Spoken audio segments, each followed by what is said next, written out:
So how do you write for multiple formats? Well, there's a number of factors that you must understand about each of the formats so that you can figure out what is the difference between them? What exactly are you trying to write?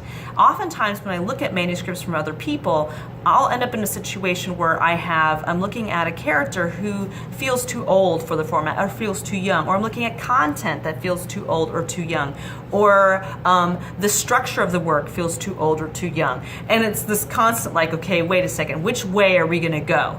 And it's really important that at some stage you iron out, hopefully in the first draft, what is the appropriate format for your book. Otherwise, what ends up happening is you finish your book, you polish it to perfection, and then you realize later that you don't have a picture book, you actually have a different kind of manuscript, but because there's some things that are incongruous about that format, now you've been rejected everywhere and you can't go far with that manuscript without major revision.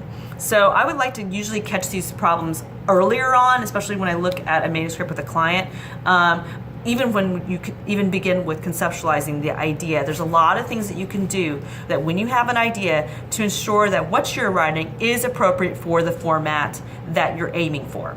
So you might want to get it on a pencil and jot this down. I don't believe I have a published article with this in here. I think it's in some of my workshops, but I will try to get it to you if in case I don't cover the main points. But whenever studying any format, whether it's picture book, middle grade, YA novel, whatever it might be, there's certain things that you should look at to help you distinguish the formats.